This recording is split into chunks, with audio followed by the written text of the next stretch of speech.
ব্যাপক চাহিদা থাকায় পেঁয়াজ চাষে ঝুঁকছেন বরিশালের কৃষক। ভালো ফলনের আশায় বরিশাল জেলায় দিন দিন বেড়েছে পেঁয়াজ চাষে কৃষকদের আগ্রহ। বর্তমানে চাষিরা পেঁয়াজ পরিচর্যায় ব্যস্ত সময় কাটাচ্ছেন। প্রতি বছরের মতো এই বছরও জেলার সদর উপজেলা বাবুগঞ্জ, বাকেগঞ্জ, মুলাদি, হিজলা, মেহেন্দিগঞ্জ উপজেলার কৃষক ইতিমধ্যে পেঁয়াজ রোপণ শেষ করে এখন পেঁয়াজের ভালো ফলন করে ঘরে তোলার জন্য পরিচর্যায় ব্যস্ত সময় কাটাচ্ছেন। চারার পর্যাপ্ততা, সময় মতো প্রণোদনা, অনুকূল আবহাওয়া ও খরচ কম হওয়ায় জেলার চাষিদের পেঁয়াজ চাষে আগ্রহ বাড়ছে। আগে তো পেঁয়াজ দাম ছিল না, দাম 25 টাকা 20 টাকা, এই জন্য মানুষ পেঁয়াজ লাগাইছে না। এখন একটু দাম বেশি, এই জন্য সবাই একটু উদ্যোগ নিয়েছে। আমরা গতবার পেঁয়াজ চাষ করে ভালো লাভবান হয়েছি, পেঁয়াজ বিক্রি করছি এবং খাইছি। আর আমাদের কৃষক ভাইরা তারাও অনেক পেঁয়াজ চাষ গতবার করছে, কিন্তু গতবারের তুলনায় এবারও সবাই বেশি বেশি আমরা করছি। পেঁয়াজ চাষ করলে অনেক লাভবানই হওয়া যায়।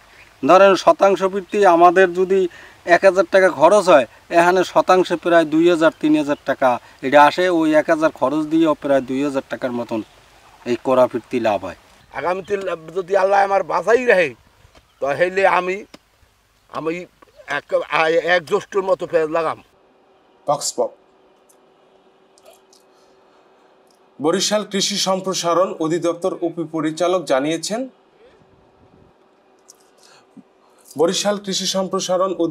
উপপরিচালক জানিয়েছেন, কৃষকের অর্থকরী ফসলের মধ্যে অন্যতম পেঁয়াজ। এই অঞ্চলের মাটি পেঁয়াজ চাষে উপযোগী। কৃষকদের পরামর্শ সহ সব ধরনের সহযোগিতা করা হচ্ছে।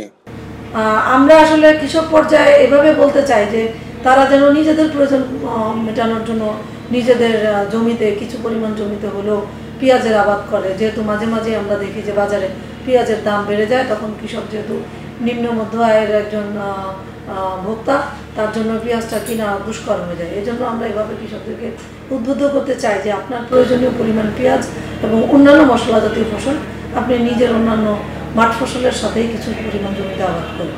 তো আমাদের সাথে কিছু কৃষক সাড়া দিচ্ছে, অন্যান্যরাও চেষ্টা করতেছে। কৃষি সম্প্রসারণ অধিদপ্তর জানায়, এই বছর জেলায় 198 হেক্টর জমিতে পেঁয়াজের চাষ হচ্ছে। লক্ষ্যমাত্রা ছিল 225 হেক্টর জমি। আবাদের পরিমাণ কম হলেও কৃষকদের আগ্রহ বাড়ায় আশাবাদী কৃষি বিভাগ। নাফিউল লিকসন, দৃষ্টি 24।